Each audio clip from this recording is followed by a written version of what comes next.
Buenas tardes, sean todos bienvenidos, quienes estáis aquí presencialmente y quienes nos seguís por este formato bimodal que nos permite las nuevas tecnologías. Este cuarto seminario de filosofía y cine, que lleva por título Orson Welles y el problema del mar. Es un seminario pues, de gran proyección, que ya tiene pues, años de singladura, como constatamos con la cuarta edición. Y, por supuesto, es un seminario donde están comprometidas y a pleno rendimiento pues, unas cuantas instituciones que dicen mucho de la impronta que han marcado los organizadores de este seminario al conjunto del proyecto. Aquí está la Torre del Virrey, está el Ayuntamiento de Nariana, el Gobierno Valenciano, el Instituto Valenciano de Cultura, el CECIRE y nuestra Universidad Católica, que sirve de sede y que tiene pues, al profesor Periscancio como organizador o director de esta gran apuesta por la filosofía y el cine. Contamos, como no podía ser menos, con el gran mentor de esta iniciativa también, desde el principio, el profesor Lastra, que le agradezco expresamente pues, su compromiso para hacer de las iniciativas que sustenta, pues ya sea de índole de filosofía política, de formación de jóvenes filósofos, de filosofía y cine, pues proyectos que están llamados a alcanzar la excelencia y que año tras año pues, tienen su impronta particular y es un motivo de enorgullecernos todos. Hoy tenemos una sesión muy especial, una sesión que va a hacer de relator el profesor Periscancio, don José Alfredo, y que lleva por título La Dama de Shanghái. Supone pues, ambientarnos, profundizar, diseccionar hasta el máximo, como hace el profesor Periscancio respecto a películas muy señeras, en concreto La Dama de Shanghái. Y esa conferencia va a venir al mismo tiempo acompañada con intervención, digamos, de todos los presentes que podamos participar en el coloquio que habrá, y desde luego poder ver la proyección en la Filmoteca Valenciana, en concreto los días de miércoles 11 de mayo, es decir, mañana mismo, y el viernes 13 de mayo. Miércoles 11 a las 18 horas, viernes 13 a las 20 horas, conviene tenerlo presente. Pero en definitiva, es un proyecto que aglutina lo académico, lo investigador y todo lo concerniente también a la transferencia de conocimiento. Así que aquí hay proyectos de investigación sustentados, proyectos que tienen reconocimiento en cuanto a ayudas públicas que se reciben y, por supuesto, hay un compromiso de todos los participantes, algunos estoy viendo también desde el otro lado, pues a hacer de estos proyectos pues, iniciativas que se consoliden, que tengan una impronta especial y que sirvan para que quienes nos conocen pues se reafirmen en cuanto a lo mucho que aporta conjuntamente la Torre del Virrey y la Universidad Católica de Vicente Martín, y quienes nos conozcan menos, pues que vean también cómo hay una fecunda colaboración a todos los niveles, donde hay mucha horizontalidad, mucha confianza, mucha reciprocidad entre la Torre del Virrey y la Universidad Católica. Pues con todos vosotros, ahora mismo el profesor Lastra y después intervendrá el profesor Pérez. Muchas gracias, Inés, por la generosidad con la que siempre nos acoges aquí. Además, hacía tiempo que no te veía y me ha alegrado mucho verte. Voy a ser breve porque José Alfredo y yo llevamos trabajando algunos años, creo que muchos de vosotros ya lo conocéis. Es motivo para mí de alegría el recordar que lo que nos ha unido es el amor al cine. No nos conocíamos y conocernos supuso darnos cuenta de que había algunas películas y algunas preocupaciones que nos unieron inmediatamente, pero que fue una buena amistad desde el principio. Y creo que además nos une, para entrar en una parte muy importante de lo que supone nuestra idea de la filosofía del cine, la convicción de no utilizar el cine para hablar de cualquier cosa, no utilizar el cine para hablar de ética o para hablar de política, sino la idea de que hay que analizar el cine como cine y que en discusiones que hemos ido teniendo a lo largo del tiempo, resulta alentador darnos cuenta de que compartimos fundamentalmente esta premisa. Toda obra de arte y las películas que vamos a ver, Welles es el artista probablemente completo del siglo XX, en toda obra de arte el fondo es indisociable de la forma. Lo que un artista quiere decir, lo dice exactamente cómo lo dice. Por tanto, nuestra tarea de análisis tiene que ser extremadamente prudente, porque no podemos aprovechar el inmenso esfuerzo artístico y estético de una obra de arte para hablar de cosas que nos preocupan como espectadores o como profesores o como cualquier otra cosa. Eso no sería lícito. Estoy seguro de que esta tarde José Alfredo Félix va a diseccionar así La Dama de Shanghái, que es una obra muy compleja, dentro de la complejidad que fue adquiriendo el cine de Orson Welles. Hemos de recordar que Orson Welles empieza de una manera absoluta. El Ciudadano Kane es un inicio absoluto. Y la mayor parte de los espectadores y de los críticos considera que Orson Welles no hizo más que descender. Yo no comparto esa opinión. Como poco, Orson Welles persistió en una idea que mantuvo durante los siguientes 30 años de vida como cineasta, pero descender en modo alguno. De manera que enfrentarnos a La Dama de Shanghái no es haber bajado un peldaño en la exigencia de estar muy atentos a lo que significa esta película. Me place además, yo creo que lo recordará, que La Dama de Shanghái fue una de las primeras cosas que se unieron a nuestro proyecto de filosofía y cine, porque en su momento tradujimos para La Torre del Virrey un artículo pionero en el estudio de La Dama de Shanghái, el de Robert Pippin, sobre agencia y destino en La Dama de Shanghái de Orson Welles. Está disponible en la red y es fácil de encontrar. Aquel artículo ya abría caminos en el sentido de, aunque era un artículo abiertamente de las preocupaciones de Pippin sobre la ética, sobre la libertad y sobre la capacidad de acción de las personas, ya estaba obligado Pippin, como luego tuvo que hacer a propósito de Hitchcock o de Nicholas Ray o de Douglas Sirk, ya tuvo que prestar cada vez más atención a lo que había de cinemático en una obra cinematográfica. Y la palabra cinemático es una palabra que empezamos a usar gracias sobre todo a los artículos de Robert Pippin y Stanley Cavell. Así que, José Alfredo, muchas gracias, me alegra que estés aquí. Tú además elegiste esta película, en cierto modo era una petición. La semana pasada nuestro ponente recordó que no había podido elegir de Extraño, que por una casualidad maravillosa pues, fue su película favorita. Pero en este caso La Dama de Shanghái es una elección expresa del profesor Félix. Adelante, muchísimas gracias. Muchísimas gracias a Antonio por tu cariñosa introducción. Muchísimas gracias, querido Ginés, querido decano, por tu presentación. Muchas gracias a todos los amigos que estáis aquí. Es un gusto. El cine pues, nos hace amigos, ¿no? Y podemos conversar. Me place simplemente un compañero, Manuel, que llevamos tantos años sin vernos, nos ha unido el cine. Y a Miguel, un brillante estudiante de Derecho que se ha animado también a venir. Bueno, os saludaría a cada uno, pero extendería ese saludo también por las redes.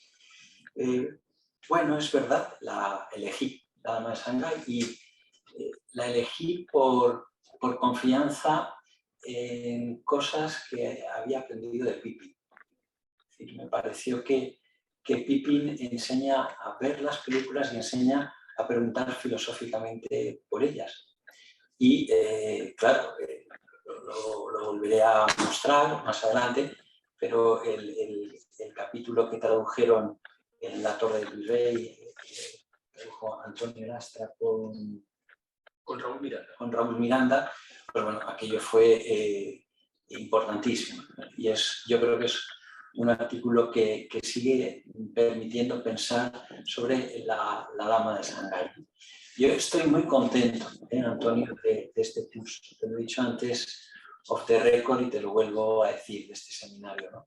Yo creo que ha impactado, ¿no? Que en estos momentos hablemos del problema del mal, según Orson Welles.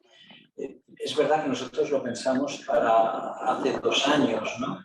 Y es verdad que la pandemia nos lo ha retrasado, pero en los tiempos oscuros que estamos viviendo, el problema del mal parece que es el problema de nuestros días. Es decir, yo creo que hemos regresado a donde nunca pensábamos que fuéramos a regresar. y es no solo a un conflicto bélico que reproduce las peores crueldades del siglo XX, sino que vuelve a amenazar globalmente contra ese fantasma que ha ido sobrevolando después de la Segunda Guerra Mundial, que es la posibilidad de una guerra atómica. Y si os fijáis, en la película hay referencias a esto. Uno de los personajes lo que quiere es huir. Luego sabemos que es un montaje, pero es un montaje que intenta darle verosimilitud a base de hablar del clima de pánico que se está creando en la humanidad civilizada, ¿no? Bueno, yo creo que eso es lo que con autoridad de artista reflejó Orson Welles, con lo cual cuando él reflexiona sobre el problema del mal y lo expresa en categorías estéticas, lo hace con un alcance singular. Y es verdad que después de elegirla, Antonio, pensé en Valencià, ma que eres atrevido, mira que eres... porque es una obra extraordinariamente compleja y por eso atractiva. Es decir, la expresión que se me ocurre es decir, es un pozo sin fondo.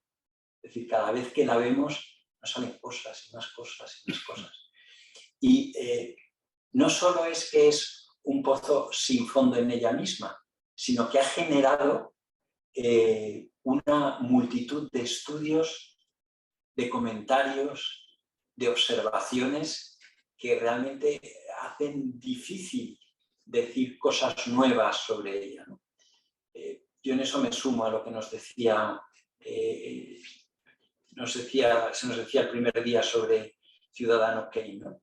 Es decir, es difícil el poder decir cosas nuevas. Pero es necesario el ajustar un poco e intentar discernir entre lo que se dice de la Dama de Shanghái, lo que, como decía Antonio, sí que tiene fundamento cinemático, de lo que no lo tiene. Lo que está basado en las anécdotas de Welles, un hombre que le gustaban los medios y que sabía trabajar con ellos y decir a los periodistas lo que les podía sorprender en un determinado momento, y aquello en lo que él no decía. Y aquello que él no decía, pero lo dejaba manifiesto, están en sus películas. Y las películas de Welles siempre tienen pequeños mensajes, pequeñas expresiones de grandes mensajes. El caso más icónico es Roswell, pero a mí me ha parecido encontrar algunos más en esta película. Os voy a compartir con toda humildad en el sentido de que es lo que ahora hoy he pensado y me parece que ayuda a entender mejor la película o a salir de determinados tópicos, pero con humildad. Igual escuchándoos, pues digo, pues no del todo, no estaba tan bien, no lo sé. El caso es que, bueno, después de reconocer que he sido un poco arriesgado diciendo la película, estoy muy agradecido del tiempo que le dedican a verla y estudiar sobre ella. Es una generosidad. Mira, y una de las cosas que digo a nuestros alumnos de filosofía y cine es que la grandeza que tiene el arte fílmico, el arte cinemático, el cine en definitiva, es que cada vez que se ve una película se hace un acontecimiento de recreación. La película no está en ninguna parte. Las películas son una proyección de luces, sombras, sonidos, que la vemos, la incorporamos y la recreamos. Ahí es donde están las películas. Por eso no es que sea imprescindible que uno sea cinéfilo para ver una película, pero es absolutamente conveniente para ser fiel a lo que va a ver y para estar dispuesto a ir comparando su propia experiencia de la película en visiones sucesivas. Por eso la importancia que filósofos como Stanley Cavell le dan a la experiencia, pero también a educar la experiencia. Tenemos autoridad sobre nuestra experiencia cuando estamos dispuestos a educarla. ¿Y qué es educar nuestra experiencia? Pues básicamente estar dispuestos a compartir y estar dispuestos a aprender de los otros, porque nunca la experiencia de uno pues engloba todo. Pues muchísimas gracias, Antonio, por tu perseverancia en estos seminarios. También le daría las gracias, si te parece, porque grabado lo podrá escuchar, a José Antonio Hurtado, a Piti, es decir, que podamos combinar esto con que se vean las películas en la gran pantalla, es otra experiencia, es otra experiencia. Y yo creo que forma parte de la generosidad del jefe de programación de la Filmoteca el poder sincronizar estas dos acciones. Lo cual en este caso pues me daba un cierto vértigo, porque voy a hablar antes de que se haya podido ver la película en la Filmoteca, por necesidades de programación, y agradecido de que se haya podido hacer así. Pero claro, yo entiendo que una película como La Dama de Shanghái difícilmente hace este spoiler, o sea, difícilmente alguien no la ha visto. A lo que estamos llamados es a verla mejor. Y a compartir esa experiencia de verla con otra gente. Y hoy en día vemos las películas, gracias a Dios, a través del DVD, antes a través del VHD, ahora a través también de las plataformas, pero con públicos muy reducidos. En cambio, en la Filmoteca pues volvemos a recuperar la experiencia de verla con más gente y a la salida poder comentar, poder decir. Bueno, pues es también de agradecer muy profundamente a Piti, José Antonio Hurtado, lo que se ha implicado con esta iniciativa y será ponente de el otro film noir de Orson Welles, si podemos decir así, que es Set de Mano. Con lo cual, digamos que estamos ahí en zonas próximas, ¿no? Bueno, yo creo que se han dicho cosas muy interesantes en la sesión del doctor Pedro Mantas y de Vicente Garrido, ¿no? Yo creo que la sesión del profesor Mantas pues, nos abrió a la grandeza del cine de Welles y a la implicación del propio Welles persona en su cine. Y eso que se da en Ciudadano Kane, tendremos ocasión de ver, me parece que también se da en La Dama de Shanghái. Y tuvimos ocasión también en la sesión de don Vicente Garrido sobre el extranjero de lanzarnos una pregunta. ¿Le benefició a Orson Welles perder libertad en el extraño? ¿O podemos comprobar que no? Podemos comprobar que cuando Welles se dejaba funcionar como artista, aunque tuviera cortapisas, ya veremos si tuvo cortapisas en esta, nos estaba elevando un nivel en su ejecución del cine. Pues me parece a mí que es esto seguro. Y creo que La Dama de Shanghái lo manifiesta, ¿no? Hay una frase de Bresson que a mí me gusta repetir, ¿no? Cuando nos enfrentamos con una película. Dice Bresson: dirás que es una buena película cuando te dé una idea elevada del cine. Y yo creo que eso es lo que hace el cine de Welles. Cada vez que vemos una película suya, especialmente cuando vemos, y ya concretando La Dama de Shanghái, nos da una idea elevada del cine, porque nos suministra unos elementos para la reflexión como de otra manera no seríamos capaces. La edad me hace ser muy rollero y entonces, eso lo saben mis alumnos, y entonces para evitar ser de los que divagan, he planteado una presentación PowerPoint que ahora Ginés, mi decano, ayudándome en estas funciones. Gracias.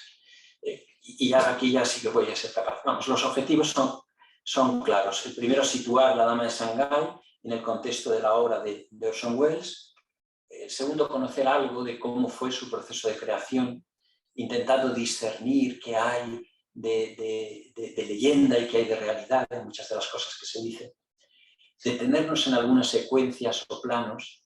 Es decir, yo creo que La Dama de Shanghái es de estas películas que determinados planos te cautivan, los vamos a ver, es que te impactan, es que te acompañan, iba a decir, por el resto de tus días, quizás sea excesiva, ¿no? Pero te acompañan, ¿no? Bueno, eso a algunos les ha llevado a decir, porque sobre La Dama de Shanghái, aparte de escribir, yo he visto ya muchos vídeos, ¿no? Que ha llevado a algunos a tener alguna exageración graciosa, ¿no? Del tipo, la Dama de Shanghái estuviera en japonés y la disfrutarías igual. Hombre, pues ¿qué quieres que te diga?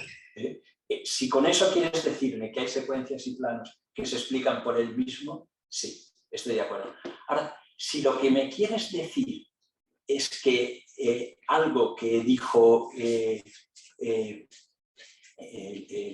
Harry Cohn cuando acabo de ver la preview y es... No se ve, ¿verdad? Ya está. Cuando acabo de ver la preview, $1000 al que me explique de esta película, eso hay que conocer a Harry Cohn. No hay que él quería un cine que llegara a todos los públicos. Pero si de lo que se está diciendo es que la parte de la trama, la parte de los diálogos a Orson Welles le daba igual, no es cierto. Yo creo que eso hay que ponerlo en el sitio. Es decir, precisamente yo creo que él hace un ejercicio de sublimación de un material de novela nada sugerente y consigue también generar, y ahí probablemente podamos tener distintos puntos de vista, generar unas interrelaciones que impactan, que nos hacen pensar, con lo cual no se apreciará lo mismo en japonés, aunque bueno, todos hemos hecho experiencias de ver películas en idiomas que no controlamos y sacar algo, ¿no? El cuarto objetivo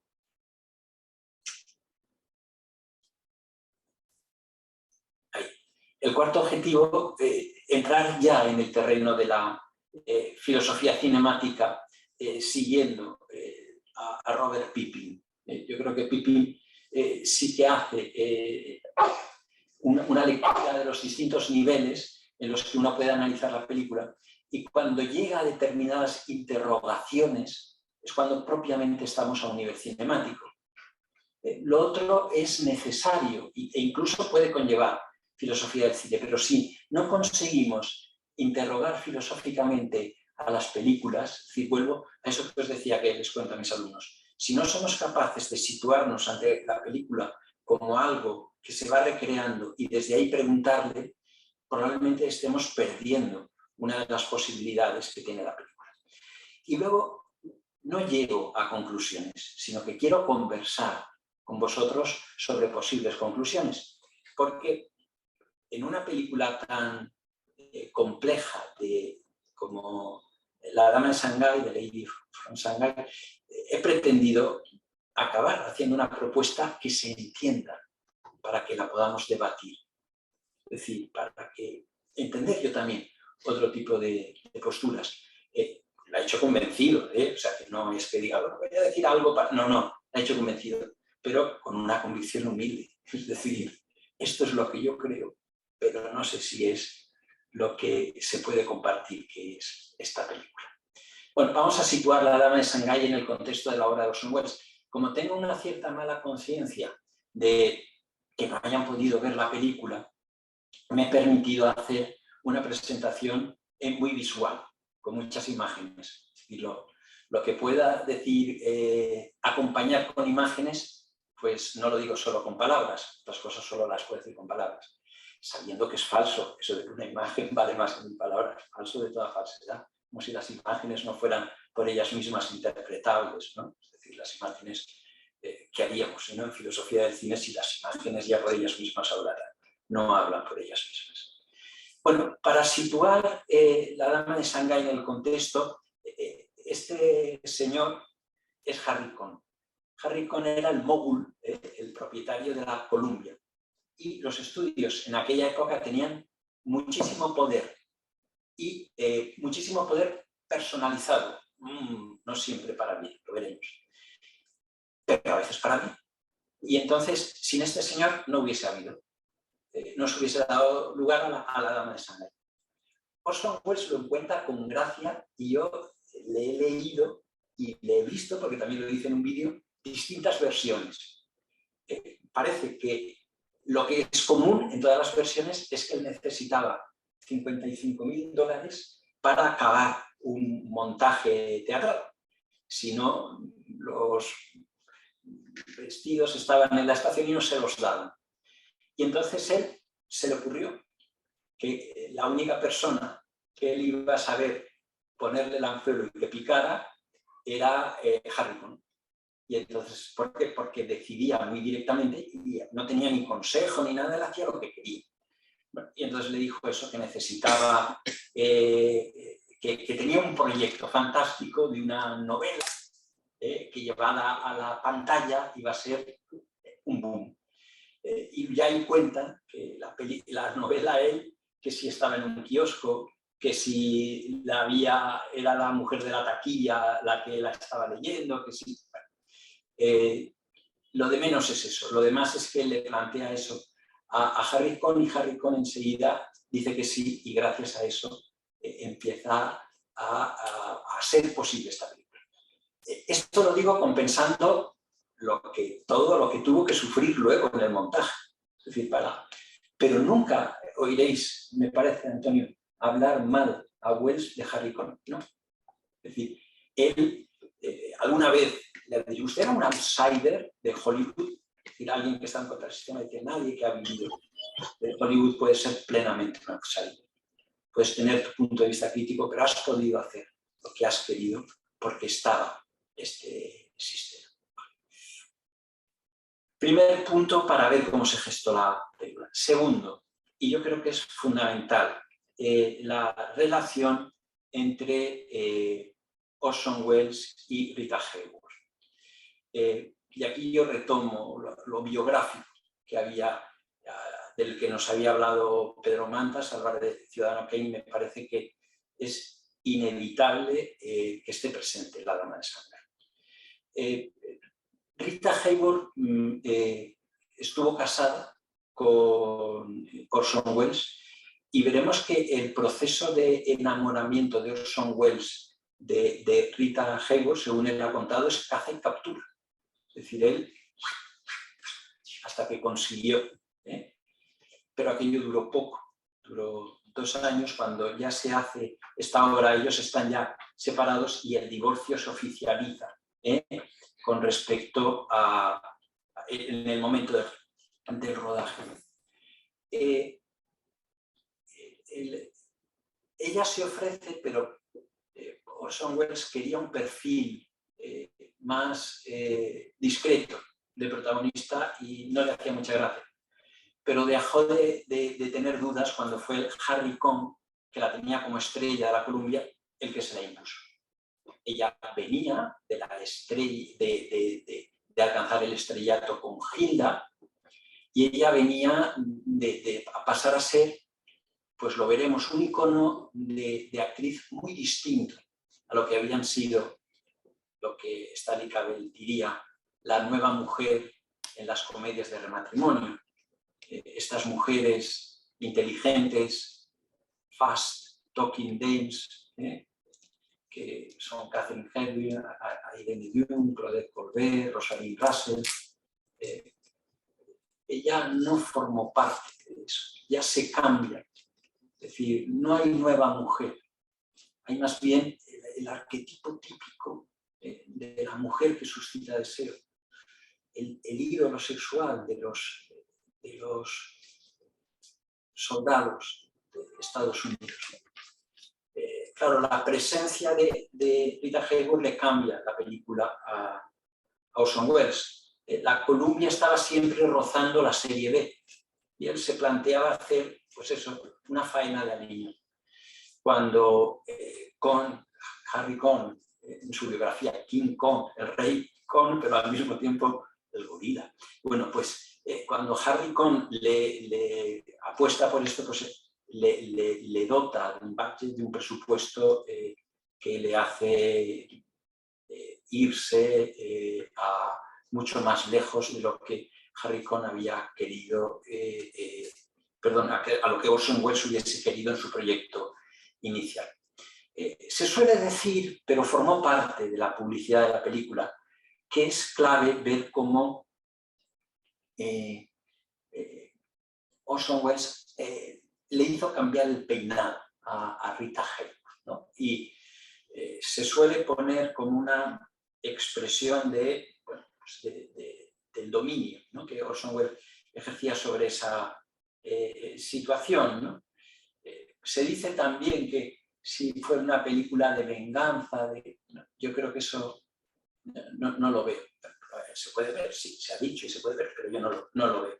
Lo que sí que se ve es que hay que poner en su sitio que fue una maniobra publicitaria. Porque la Rita Hayworth de Hilda, que es la que dice, oh, ¿cómo le corta el pelo? ¿Cómo se lo hace rubio? Era otra construcción. La Margarita Carmen Cansino, de origen español, un triste padre sevillano que abusó de ella de bien jovencita, sobre eso volveremos, pues no era pelirroja, era morena, era más bien gordita. Y fue el modelo Hilda fue una transformación. No solo aquí algún profesor del ciclo dijo, qué ocurrencia cortarle el pelo a Rita Hayworth. Bueno, la verdad es que estaba muy favorecida, no creo que fuera ningún tipo de atropello, pero sobre todo lo que quiero hacer ver en esta presentación es que no era Rita Hayworth, ni siquiera esta que es de sus primeras fotos en el mundo del cine, ese es su rostro, no. Ahí ya se le habían depilado las cejas, se le había hecho. Todo esto que nos hace ver o que nos hace pensar que es verdad que detrás del personaje de Rita Hayworth, como señala muy bien Pippin, y sobre eso volveremos, hay toda la presión de una sociedad comercial. Y Rita Hayworth es un producto comercial. Cosa que las mujeres de la generación anterior, dejaba Barbara Stanwyck, que también estaba, no consintieron. No consintieron. Y por eso en sus películas había diálogo y reciprocidad. Esto es lo que Cabell subraya. Y si no lo podía ver, había la dinámica de la mujer desconocida, dignidad para vivir sin la presencia del valor. Y ahí Bette Davis, Joan Fontaine, y de nuevo Katharine Hepburn, y de nuevo Barbara Stanwyck, ¿no? Todo esto ya no está en Rita Hayworth. Y por eso una de las claves que a mí me parece que se puede ver es que tampoco el propio Orson Welles acabó de ver a Rita Hayworth. No la acabó de ver. Su relación no fue una relación que pudiera librarse. Esta escena no corresponde a la película, es un fotomontaje para publicitar la película, pero que ha tenido mucha difusión.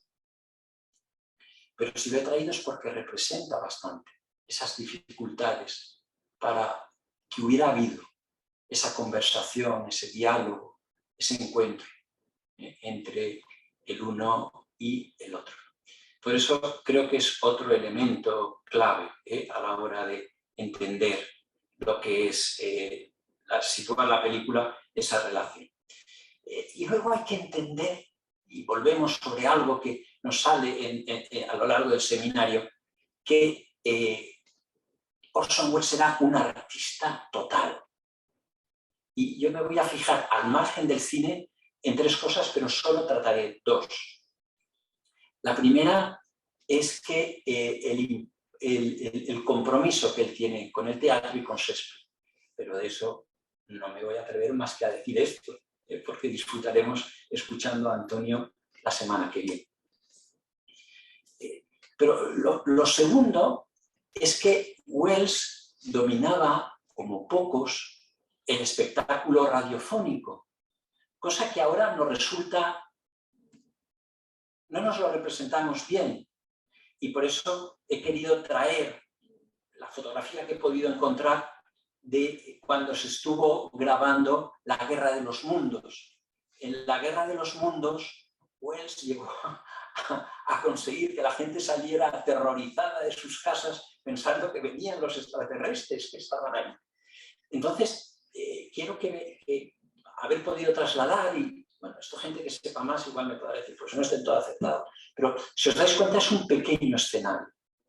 El espectáculo de la radio, que por cierto, la Dama de Shanghái fue llevada varias veces como espectáculo de radio, era frecuente que las películas se volvieran a dar como espectáculo de radio, era mucho más rico de lo que ahora nos podemos pensar. Probablemente la generación de nuestros padres esto no hubiese necesitado que se lo explicara tanto porque seguían los seriales, pero probablemente a los que ya tenemos una edad y sobre todo a los más jóvenes probablemente haya que representar. Pero de eso se extrae un dato muy relevante para la Dama de Shanghái. Como veremos, es más que probable que entre las exigencias de Harry Cohn, yo siempre digo que es más que probable y nunca me atrevo a aseverar más de la cuenta porque las cuestiones de hecho son o no son, y uno tiene que tener pruebas. Pues parece, y me fío del libro de Jean-Pierre Barthomé y François Thomas, que dicen que efectivamente el relato, Wells como narrador, es una imposición de Cohn para aclarar la película. Pero amigos, qué voz. Pero amigos, qué voz. Es decir, se enriqueció la película. Es decir, lo vamos a ver porque esa es, digamos, la parte que pudo querer decirse de que ciertas restricciones pueden beneficiar a los artistas. Yo la tomo por esta pasiva. Los buenos artistas son capaces de liar toros en distintas plazas. Y tener que hacer raccords y volver en otro hubiese sido el caos de una película, Wells fue capaz de embellecerlo. La versión de la Filmoteca será doblada, ¿no? No, versión original. Versión original. Fantástico. Tenía yo ese disfrutar con la voz de Wells. Con la voz de Wells cuando él va contando. Le viene de ahí.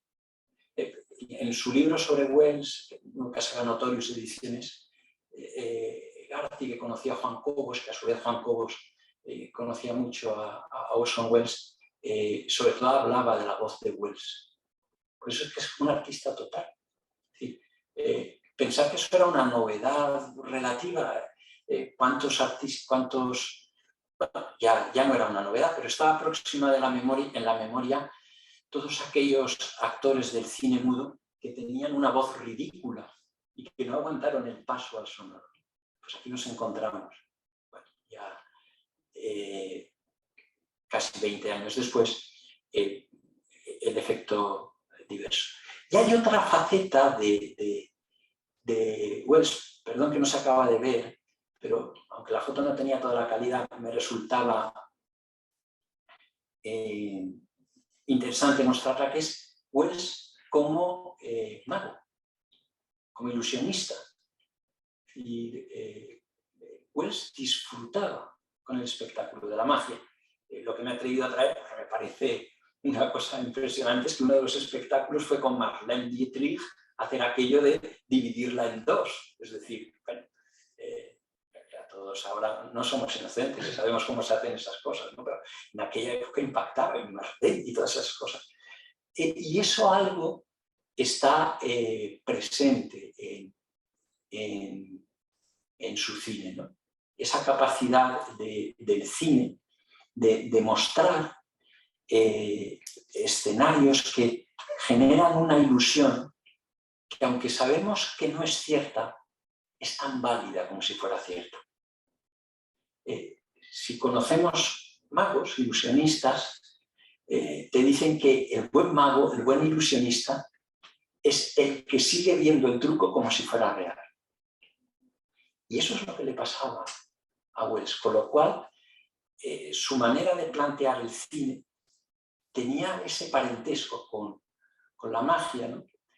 Stanley Cavell, en El mundo visto, dice que el cine es el único arte que no tiene su primera raíz en la religión, sino en la magia. Es decir, en haber sido capaz más de crear ilusiones que de haber creado ritos, ritos que luego se hubiesen secularizado, ¿no? Wells lo vivió en plenitud, ¿no? Bueno, todo eso bueno, pues nos hace ver que por más que se llevaran bien, un superartista como Wells y un hombre pragmático como Harry pues iban a tener sus dificultades. Y efectivamente vamos a relatar unas cuantas que nos hacen situar. Lo que yo creo que tenemos que tener claro es que en modo alguno consiguió, perdón por la cacofonía, que fuera una película fallida. Wells fue capaz de responder a todos sus desafíos. El libro ¿no? El de, yo creo que me ha gustado porque está muy documentado, bueno, hasta donde yo llego, claro. Y vamos a ver algunas claves. Es un cine, es film noir, es cine negro. Y sin embargo, va de Nueva York al exotismo. Y nadie se le había ocurrido hacer un cine negro que empezara con un yate, por cierto, el yate de Rolf Film, que se llama Circe, que es el nombre de la bruja. Vuelve ahí toda la fascinación que tiene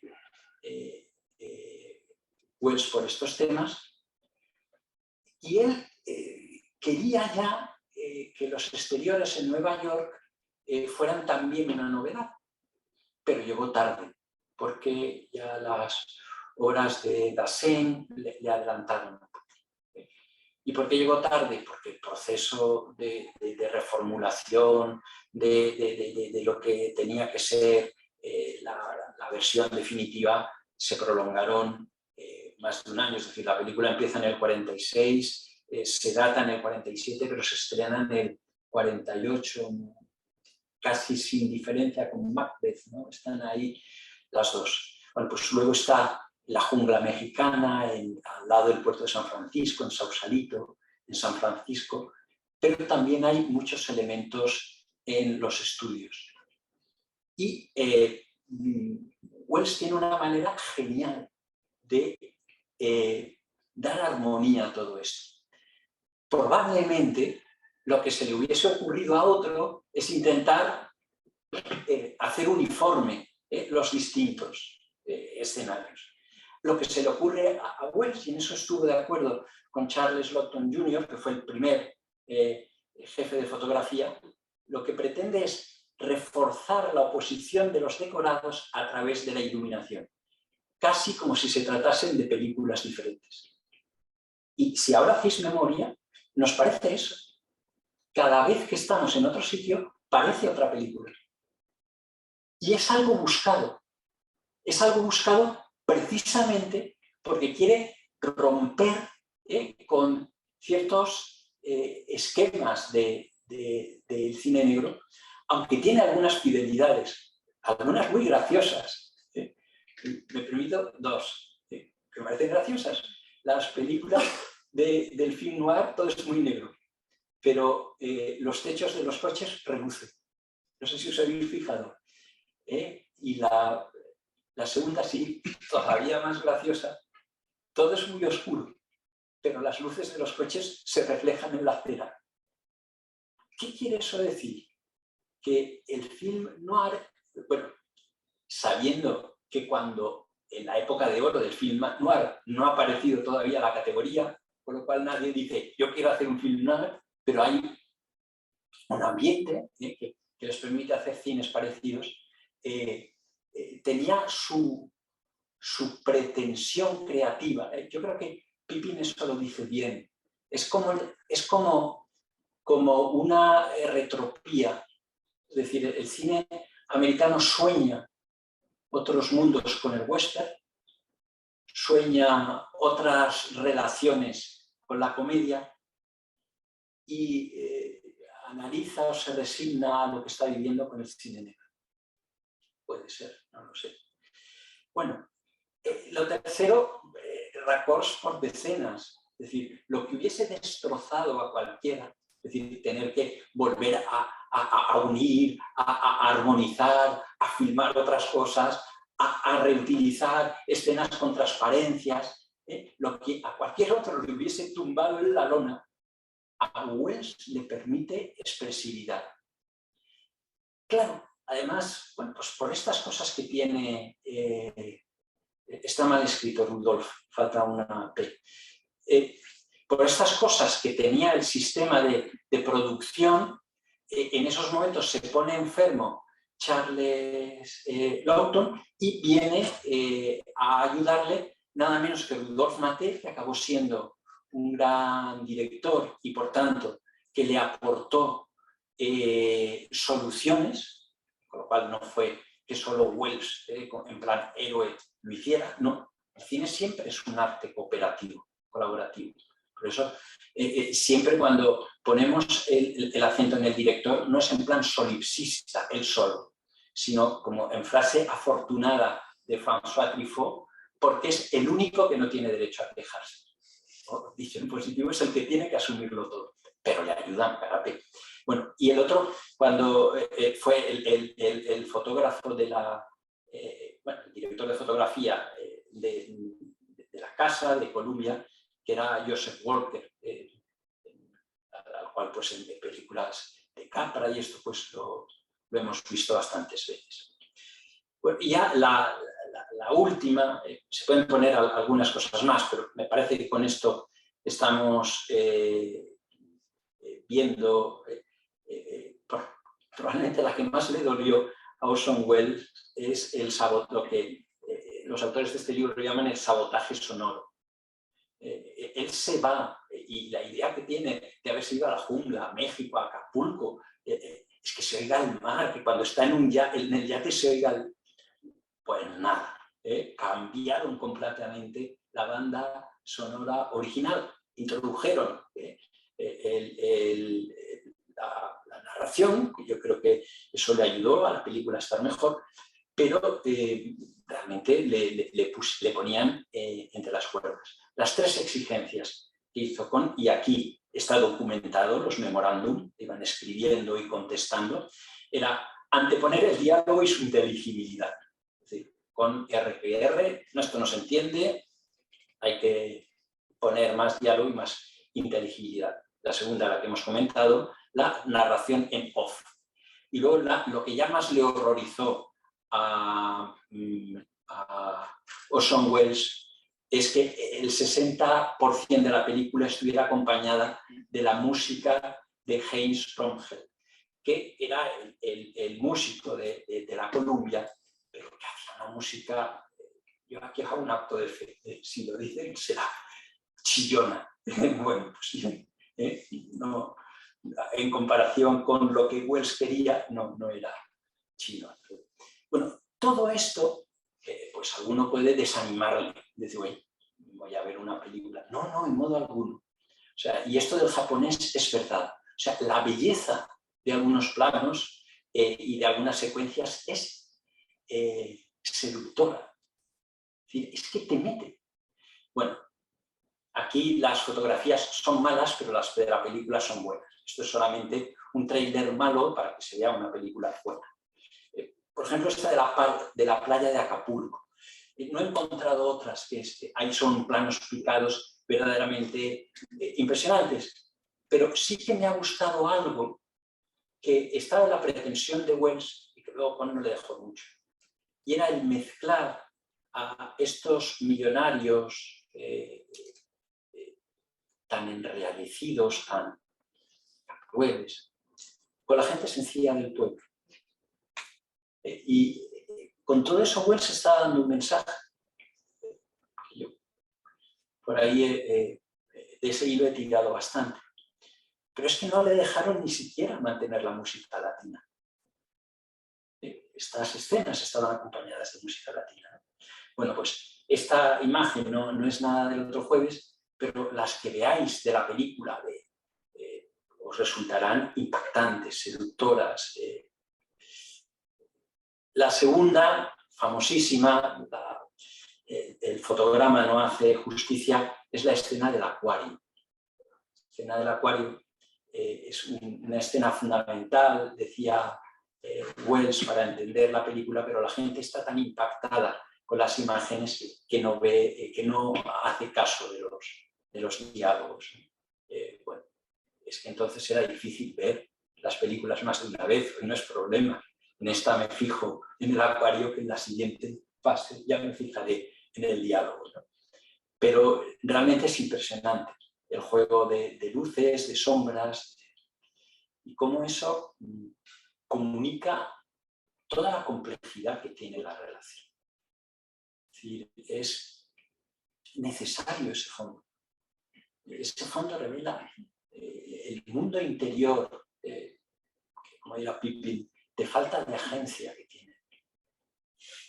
No son personajes que sepan lo que quieren. Yo sé que esto es motivo de discusión, pero intentaré justificarlo.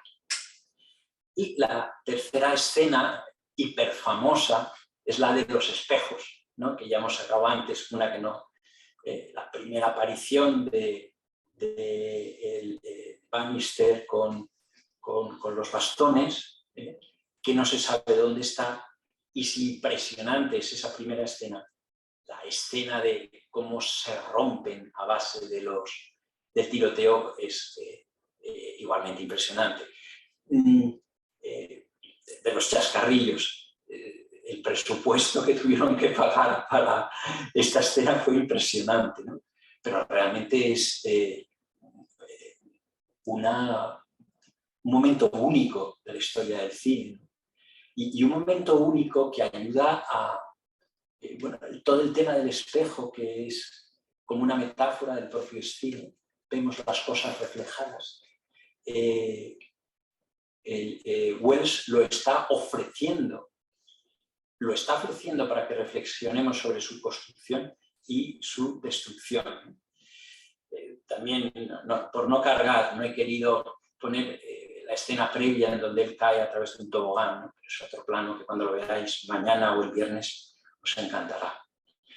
Y luego he puesto esta que no es estrictamente visual, sino que va acompañada de un recitado espectacular de Orson Welles, que vosotros mañana lo escucharéis en inglés, titulado, y yo me he permitido aquí traducirlo, siguiendo los subtítulos. Si hay algún error, pido disculpas, ¿no?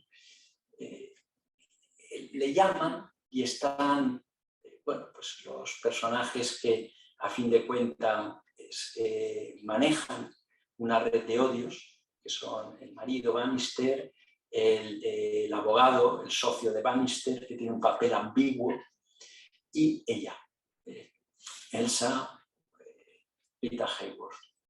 Y entonces, en este momento ya, el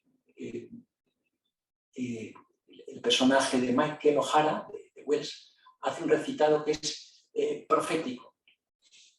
Va a contar lo que va a pasar en la película. Lo leemos. Mirad, les dice a ellos. Una vez, bordeando las costas de Brasil, vi el océano tan oscurecido por la sangre que parecía negro, y el sol se ocultaba tras la línea del horizonte. Nos detuvimos en Fortaleza y varios marineros sacamos los aparejos para pescar un rato. Fui el primero en coger algo. Era un tiburón. Luego apareció otro, y otro, y otro, hasta que todo el mar se llenó de tiburones, y más tiburones, y no se veía el agua. Mi tiburón se había soltado en anzuelo, y el olor, o tal vez la mancha, porque sangraba borbotones, hizo que los otros enloquecieran. Los animales empezaron a devorarse los unos a los otros. En su locura, se comían a sí mismos. Se sentía el frenesí del asesinato, como un viento que hería los ojos, y se olía el hedor de la muerte emanando del mar. Nunca había visto nada peor hasta la reunión de esta noche. Y saben una cosa, ni uno solo de los tiburones de aquel grupo enloquecido sobrevivió. Ahora les dejo. Es una anticipación, es un relato. Bueno, mañana disfruten cómo lo recita esto. Es como si estuviera recitando Shakespeare en este momento. Bueno, pues ahora llega el momento, voy a ir rápido, de realizar una reflexión de filosofía cinemática. Bueno, yo les he contado muchas batallitas de lo que había y lo que dejaba de haber. Voy a seguir a Robert Pippin en Estofatalim's in American Film Noir, un libro fantástico, en el que uno de los capítulos incluye La Dama de Shanghái, que fue maravillosamente traducido en la Torre del Virrey, ¿no? Y yo con esto hago homenaje a la Torre del Virrey, porque realmente es un tesoro que tenemos para nuestra cultura filosófica, cinematográfica y más allá. Tanto Pippin como Antonio como yo reconocemos que el maestro es Cabell. Y Cabell nos da un consejo que creo que hay que seguir siempre cuando hacemos filosofía del cine. Y es este. Ningún acontecimiento dentro de una película, por ejemplo, un gesto de encuadre o de montaje, es tan importante, es tan cinemático, como el acontecimiento de la película en sí. Esto yo creo que es fundamental. Es fundamental. Es fundamental para dar todo el relieve que tiene que tener el cine. Bueno, la propuesta de Pippin es que llegamos a un nivel filosófico pues cuando nos interrogamos por qué las películas cuentan las cosas de una manera y no de otra. Y entonces él considera que una de las maneras de hacerlo es buscar el sentido a lo que hacen los personajes, que de alguna manera se diferencia, pero de otra manera no está totalmente desconectado de la vida cotidiana de las personas. Ahí sigue a Cabell. Cabell, si se acuerdan ustedes, en Pursuit of Happiness dice: el propósito de nuestras comedias es ver las películas y preguntarnos ¿por qué dicen esta cosa? ¿Por qué hacen esta cosa? ¿Por qué? Y esto es tan importante en la comedia como lo es la poesía en la tragedia. Bueno, es cine negro. El cine negro viene marcado por el fantasma del fatalismo frente al legado humanista. El legado humanista es considerar que sabemos lo que hacemos y somos responsables de lo que hacemos. Pero el cine negro ya viene después de los maestros de la sospecha, Nietzsche, Freud y Marx, nos dice Pippin, del estructuralismo, de los antihumanismos, de la biología evolucionista, de las neurociencias. Y entonces nos encontramos que en un número cada vez mayor de casos solo nos puede parecer que estamos al mando de algo como agentes conscientes. Solo nos parece que podemos realmente dirigir nuestra vida. Solo nos parece. Ya no hay convicción, ya no hay seguridad. Y esto en La Dama de Shanghái, dice Pippin, y creo que acierta, está muy patente. Y yo solo voy a subrayar, yo les recomiendo, el libro está la parte del libro está en Open Access, en la Torre del Virrey, o sea que lo pueden leer con detenimiento. Yo solo destaco algunas cosas. La escena del comienzo, dice Pippin, es arquetípica del film noir. El comienzo clásico de la sombra ante la femme fatale, la mujer fatal. Sugiere algún tipo de poder que le roba, le quita. Y es esta frase que yo creo que todos recordamos, ¿no? Yo la comentaba contigo, Rick, cuando comienzo a ser un estúpido, muy pocas cosas pueden detenerme. Un estúpido deliberado e intencional, y esos son los peores.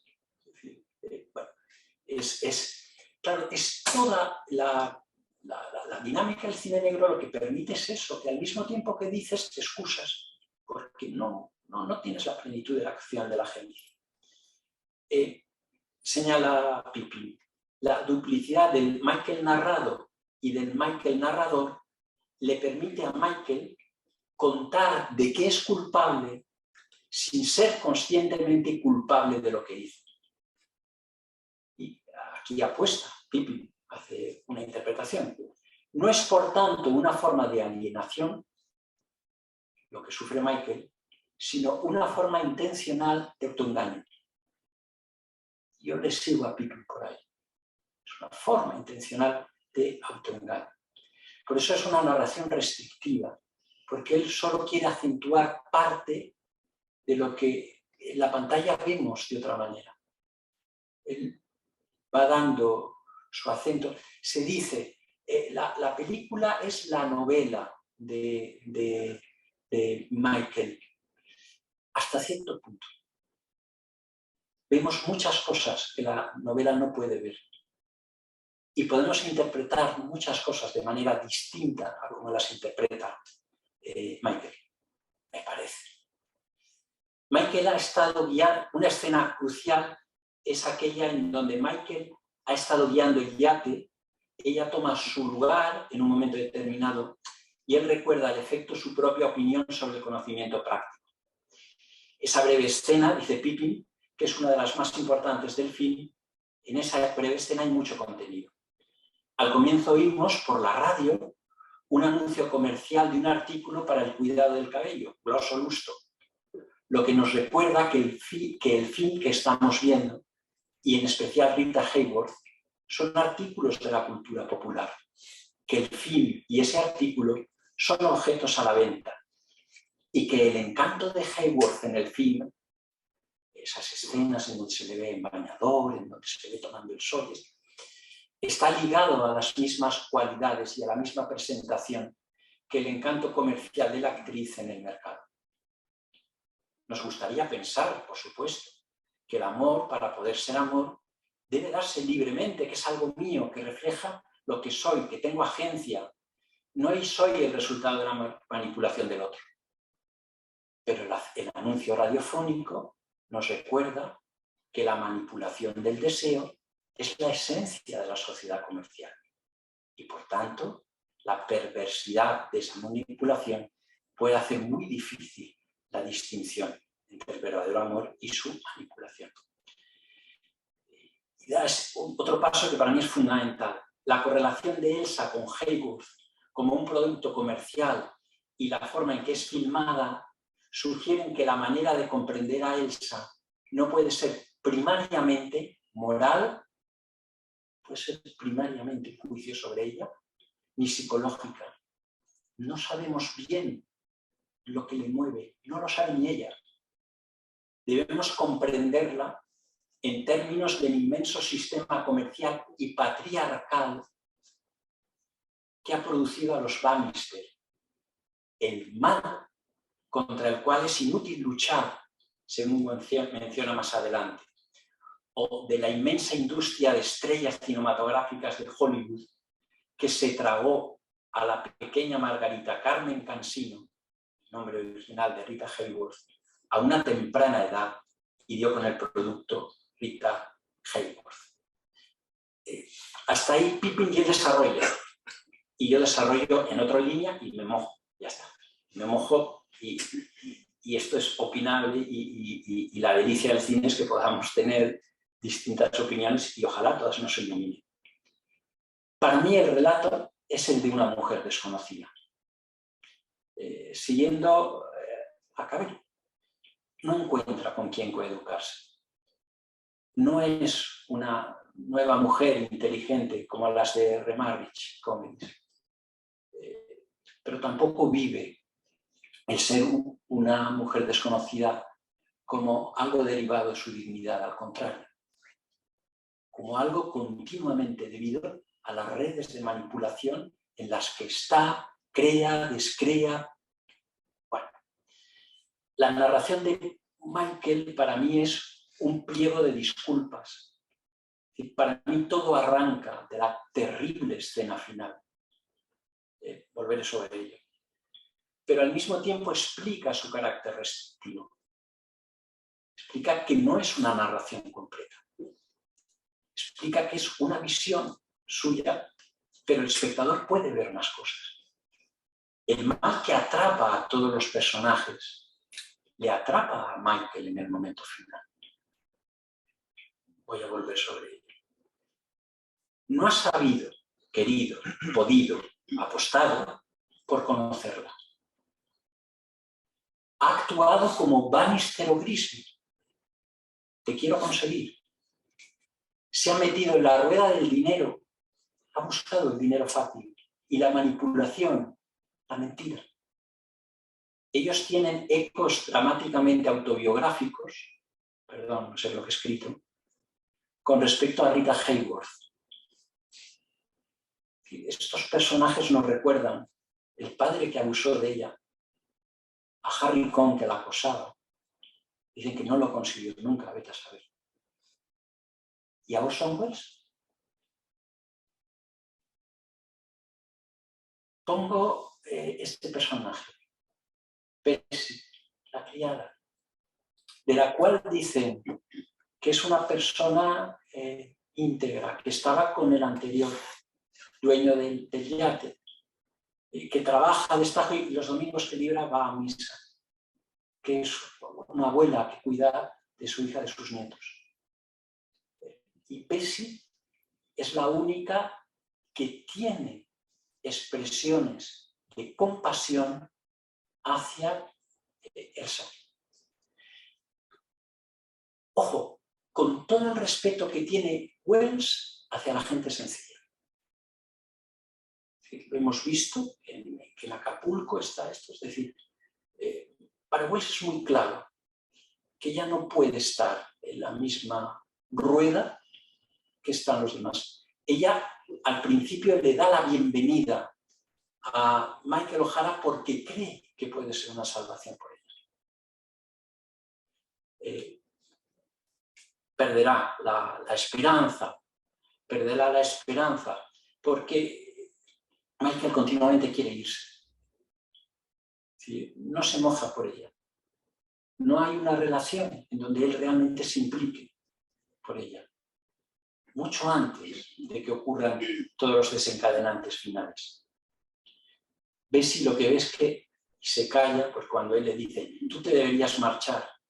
Y ella le dice, pero ¿quién cuidaría de ella? ¿Quién cuidaría de ella? Tiene compasión hacia ella. No parece que esté deslumbrada. Simplemente que se da cuenta hasta qué punto alguien que no tiene amor es desgraciado en esta vida. Ella que es una pobre mujer, pero que tiene su familia, sus hijos y tal y cual, sabe lo que es una vida con amor. Ella no. Esa no lo sabe. Y creía que podía tener la oportunidad por Michael O'Hara. Bueno, esto es lo que yo veo, a lo mejor no lo veo bien. El final terrible es, insisto, lo que motiva un relato ambiguo, onírico, en el que le atribuye a ella poderes que van más allá. Pero desde el primer momento, ¿por qué cuando le ofrece trabajar rompe la tarjeta de visita? Ese es un gesto de romper con alguien al que ya le empieza a saber poderes. Y simplemente porque ha entrado en la dinámica de la femme fatale. Porque la ve desde su deseo. Porque no es capaz de verla desde ella misma. Es la prueba del algodón, la escena del timbre. ¿Sabéis a cuál me refiero? Antes de que se produzca el choque del coche en donde van Grisby y O'Hara, ella maneja un timbre. Y parece que el relato está como atribuyendo unos poderes que no puede tener. ¿Dónde están esos poderes? En la mente de Michael. Michael no es capaz de verla a ella más allá del deseo, y el deseo frustrado y no conseguido magnifica todo. Bueno, hay otro elemento en la pantalla que que nos hace pensar. Michael está ausente en las declaraciones en el juicio. Declara Bannister, absurdamente, un abogado interrogándose a sí mismo incluso, declara ella, pero no él. Y él, el único gesto que debemos hacer antes de la huida es otra vez ante lo que él cree que le está diciendo ella. Ella le habla, escenas antes, de que ha tenido la tentación de suicidarse con las pastillas de su marido, de Bannister. Bannister toma de sus pastillas y ella le hace así como un gesto. ¿Él cómo interpreta el gesto? Que se tiene que suicidar, pero es él el que lo está interpretando.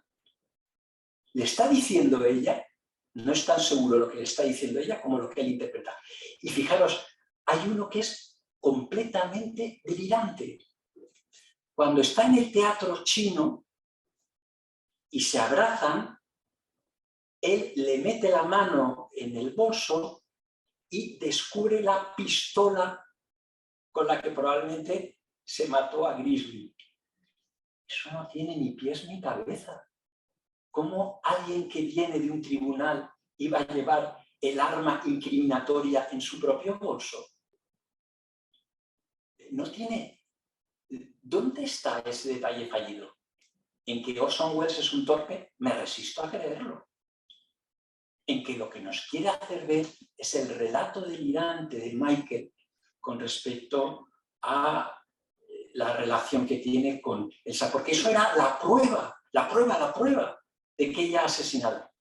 ¿Vemos en algún momento en pantalla que ella asesine a Grisby? ¿Lo vemos? No lo hemos visto.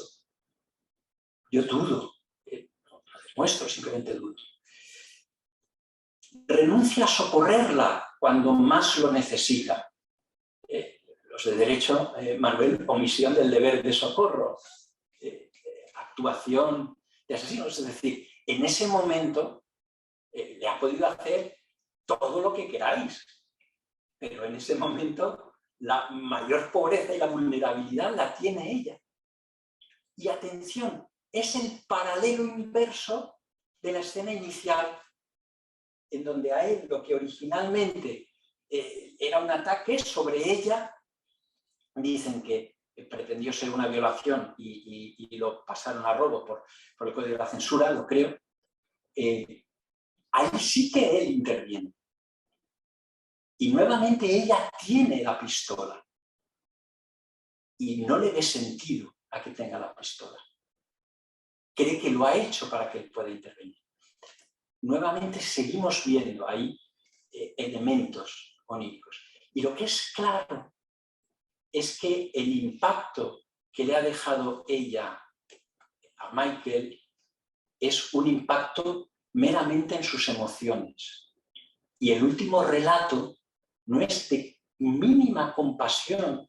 Es decir, cualquier persona sensata se interrogaría por una vida así. E incluso aunque la considerara perversa hasta el final, se preguntaría cómo llegó a eso. E incluso podría llegar a experimentar compasión por alguien que se ha metido tan de hoz y coz en el mal. Y sin embargo, él tiene una reacción de lo más autocéntrica. Tal vez viva tanto que llegue a olvidarme de ella. No se puede decir mejor lo poco que le importa a mí. El paralelo con la vida de Orson Welles y Rita Hayworth,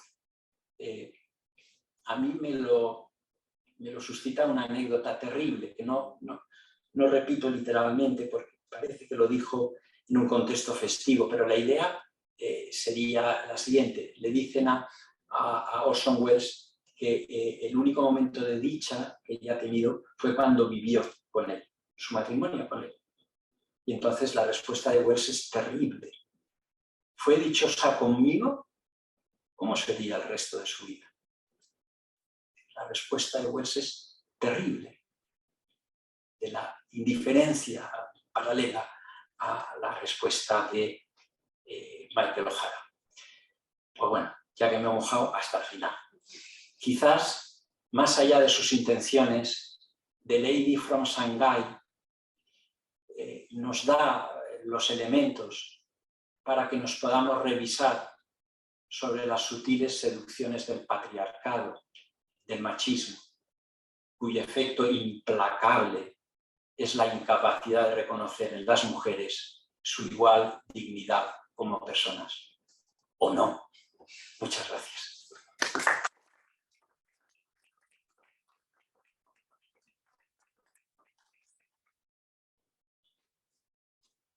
Hay un turno de intervención, pero no sé por dónde circulará el micrófono y la voz. Yo quería hablar. Yo puedo hablar con José Alfredo todos los días, de tal manera que los que quieran intervenir. Y yo aprendo de Antonio todos los días. Es que no estoy nada de acuerdo. Te lo puedo decir en privado, pero... No, dime ahora porque es una disensión. Es que, claro, tal y como lo planteas, cualquier cosa que yo diga me va a poner en el bando machista, patriarcal y bla, bla, bla. No, pues no por una razón. Porque en la escena inicial, ellos consuman el acto sexual. Quiero decir, cuando él sube al carricoche, la escena es la que entra en la cama. Esto, obviamente, tienen que sortear la censura. No es que, no es que la violen o traten de violarla los presuntos maleantes que hay en el parque. Es que él cae. Vamos a ver, ella es el mal. A ver si queda claro. Ella no es una mujer que... No, es el mal. Esto es lo que hay que ver. Entonces, no podemos decir que él no es... Él es un hombre que no reconoce... No, ella es el mal. Ella es una araña venenosa. Y por tanto, en la última escena, lo que tendría que haber hecho es pisarla.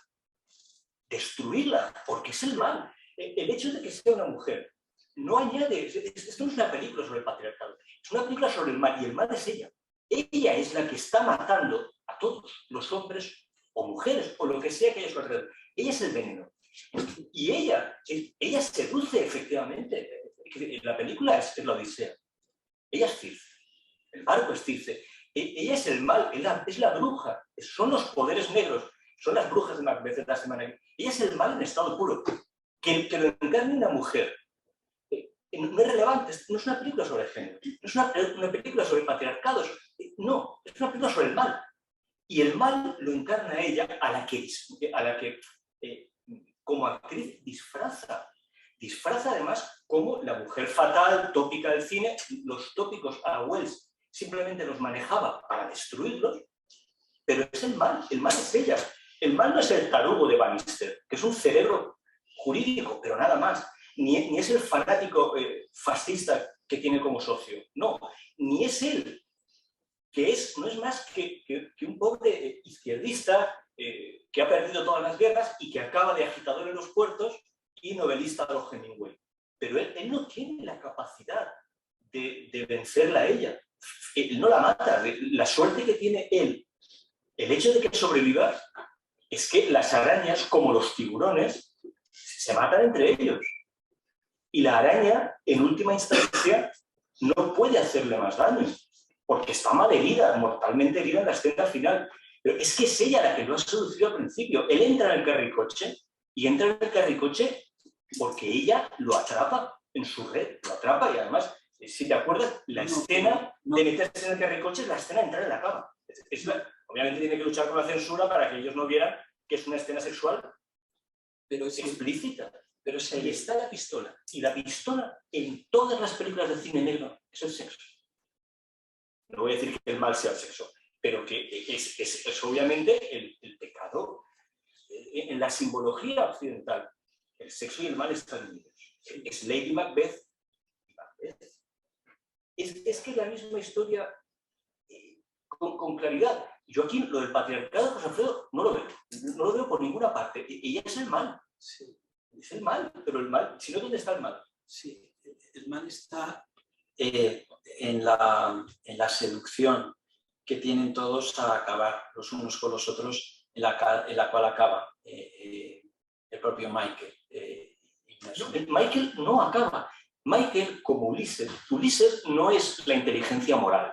Ulises no es Sócrates, Ulises no es un prototipo de justicia. Ulises es el que sale por piernas de todas las situaciones sin que pueda decir que salga de todas las situaciones porque es el mejor parado o la persona moral. No, Ulises sale por piernas la mayor parte de las ocasiones por suerte. Y es lo que le pasa a él, que tiene suerte de salir por piernas, porque si ella está medianamente viva, lo mata. Lo mata porque es el mal. Pero aquí lo decisivo no es que ella sea una mujer, lo decisivo es que es el mal. Esta es la cosa. Y él se libra por pelos, y obviamente la frase que tú has dicho de ojalá viva lo suficiente para olvidarla, es la frase que dice cualquiera que sabe que no la va a olvidar jamás, porque esa es la fascinación del mal. Él no es un malvado. Quiero decir, ha luchado en causas nobles, ha matado al espía de Franco, como hay que hacer, pero finalmente ha perdido todas esas guerras. Es un agitador portuario, un pobre escritorzuelo, y que se ve envuelto en una situación que a él lo supera. Él es utilizado. Él es la víctima. Él es utilizado desde la primera escena. Ella es la que tiene la vida interesante del mal. Los otros dos son dos borrachos, probablemente homosexuales. Esto con toda claridad. Bannister y el otro tienen una relación homosexual obvia para el cine de la época, quiero decir, latente. Y ella es la que ha recorrido todo el planeta, ni siquiera queda claro de dónde viene, pero viene de los antros más profundos del mal del mundo, solo que se le aparece a él en el puerto de Nueva York y lo utiliza. Él es la víctima. Y sale tan aturdido de toda la situación que en el fondo la novela que vemos no es que el espectador, bien, la pregunta que te iba a hacer es, ¿qué ve el espectador que él no haya visto? Aquí al espectador, hay otras películas de Wells donde el espectador aparece en el plano de Ciudadano Kane, donde se nos deja ver el trineo, pero no lo ve nadie más. Pero aquí al espectador no se le concede nada. ¿Dónde está el espectador aquí con privilegios de visión? Yo no lo veo. Sí, conversaciones, vamos a ver.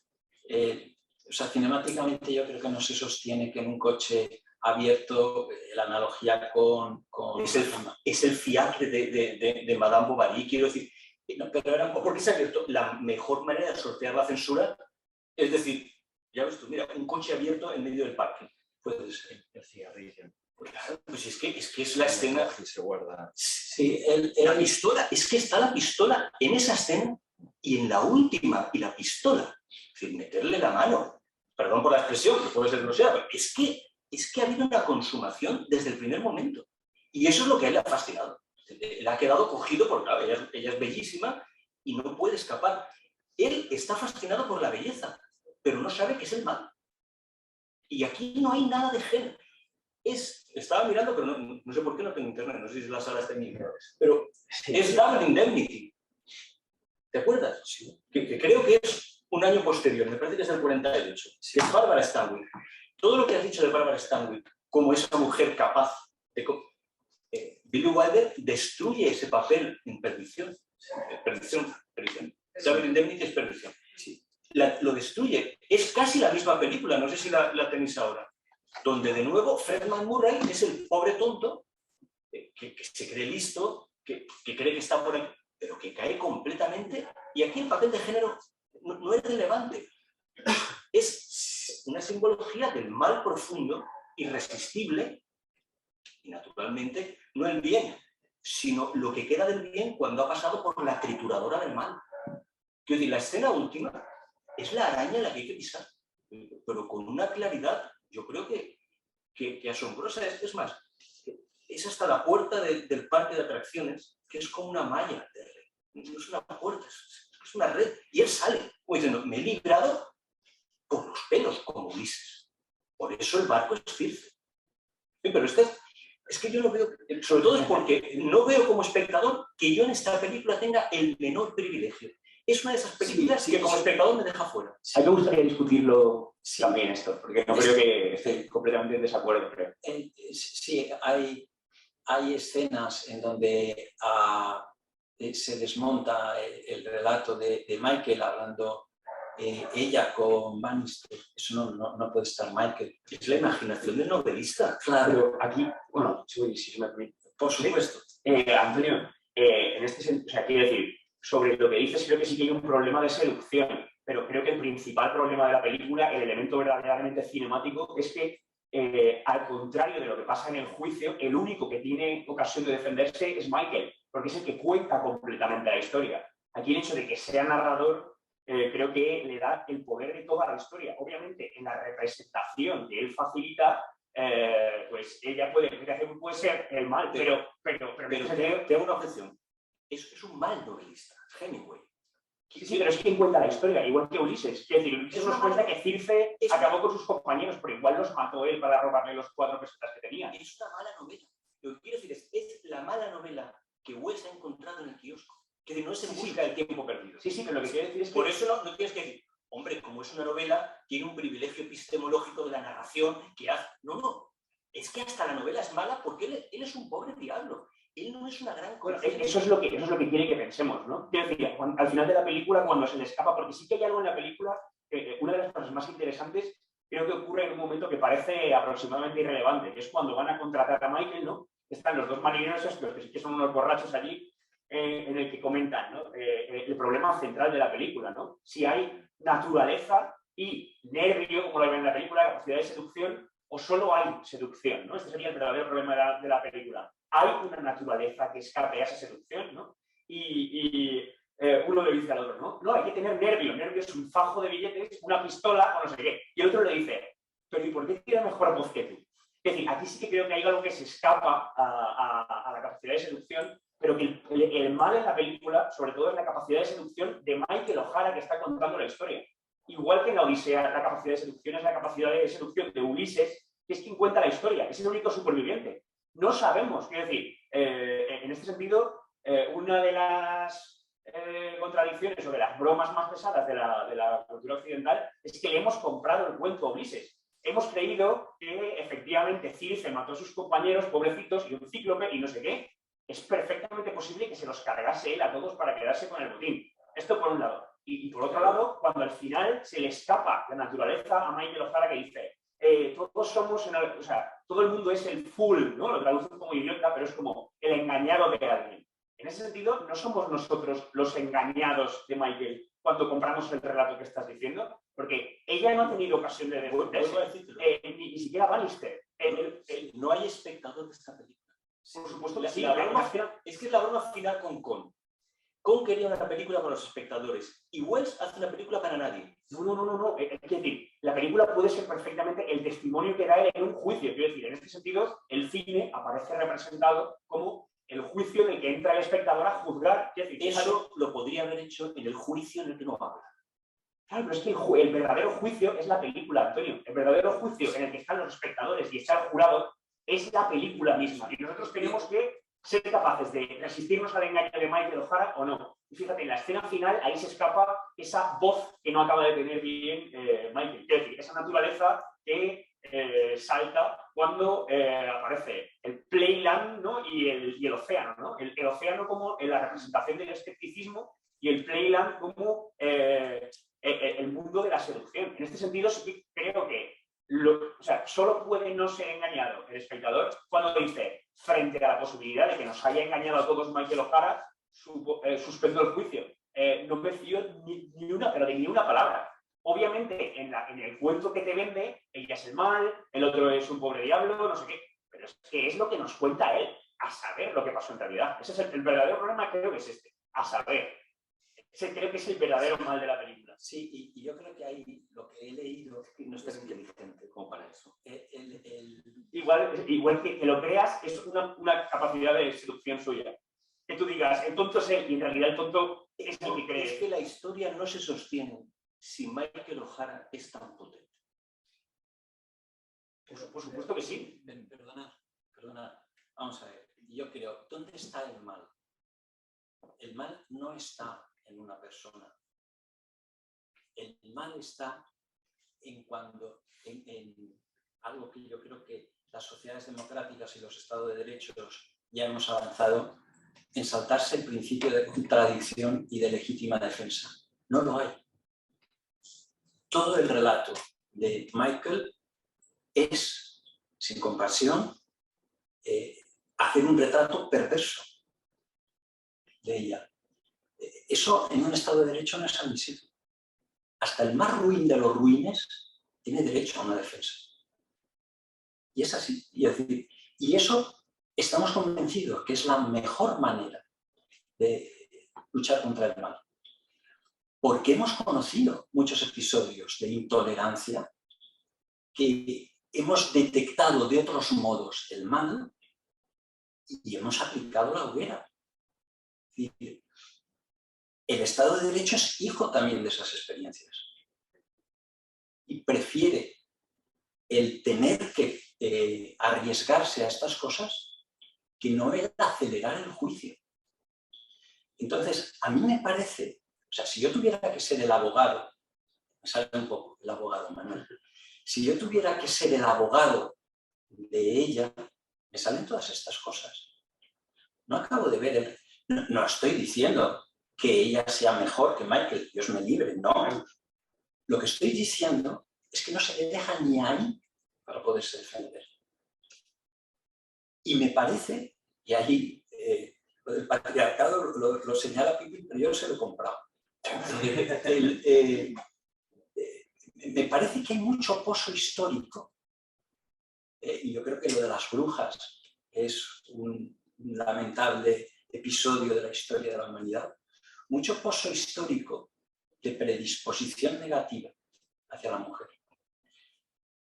El lenguaje de Cabell, ay, perdón, Rick, tú dices cosas más interesantes. El lenguaje de Cabell, la voz de Michael tapa la voz de... el discurso. Es decir, es una voz silenciada. Gracias. Pero esto es lo que yo quería, ¿eh? Esto es lo que yo... Porque yo no estoy seguro tampoco de lo que he dicho. Yo os lo digo y lo pensamos entre todos. Parece que no veo más aquí, pero solamente tengo una pantalla.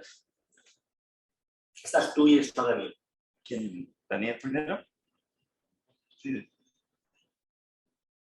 Dale paso a Daniel. Daniel, ¿puedes hablar? Hola, ¿se me escucha? Un poco más alto.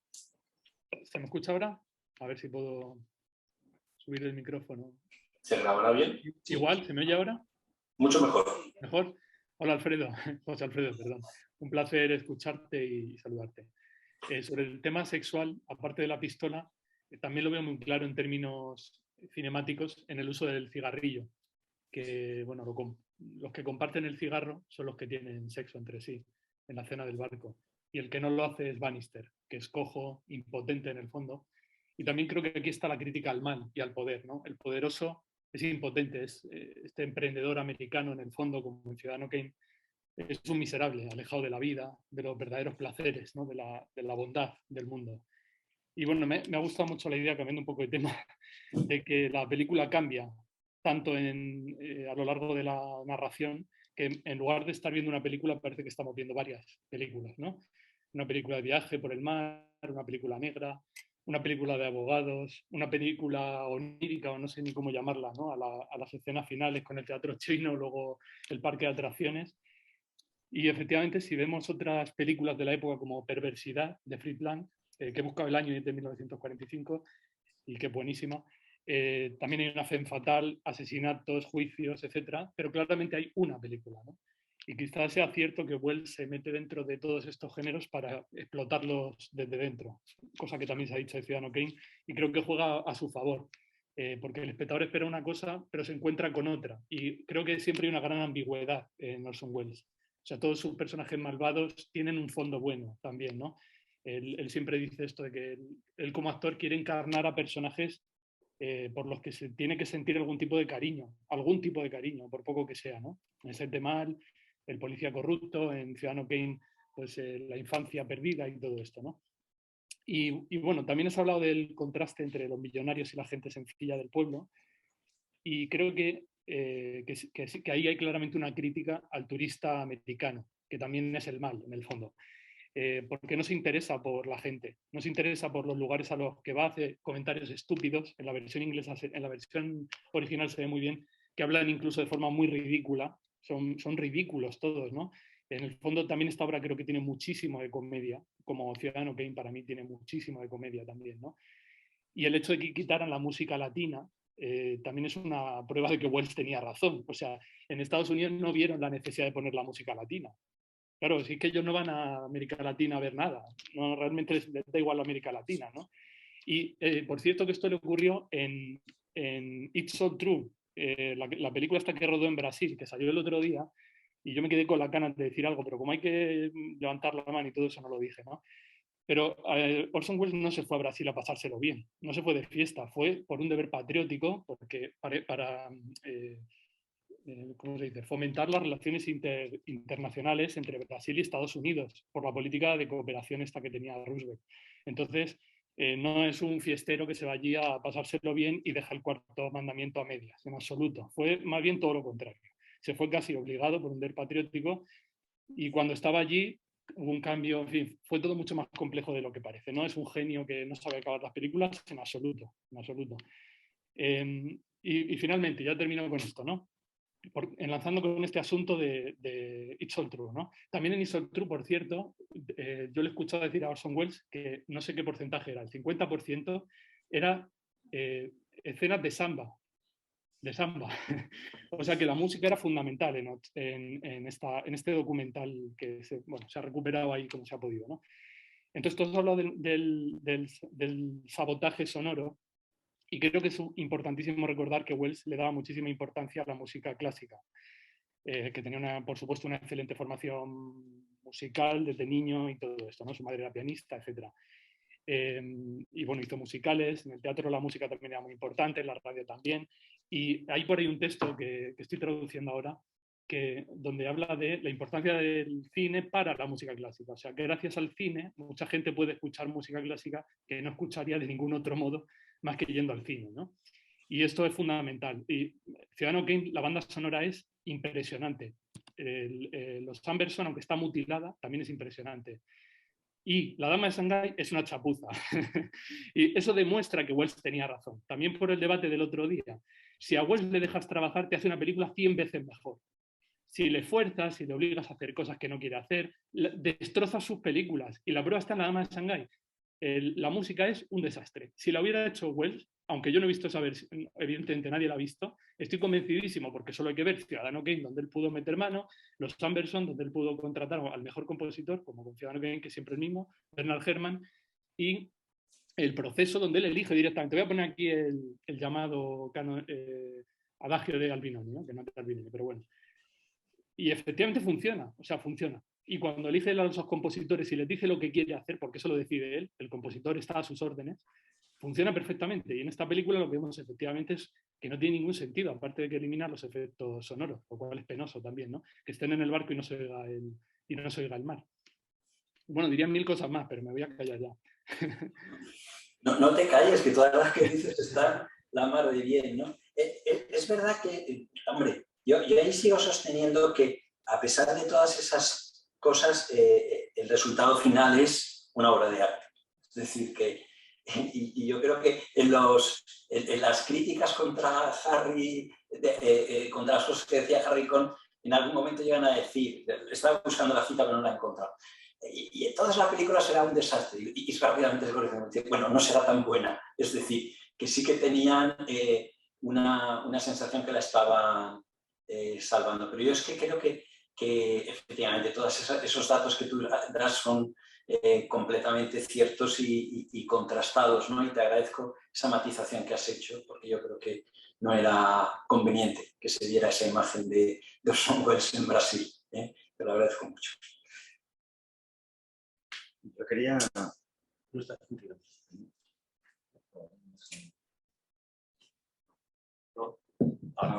Perdona.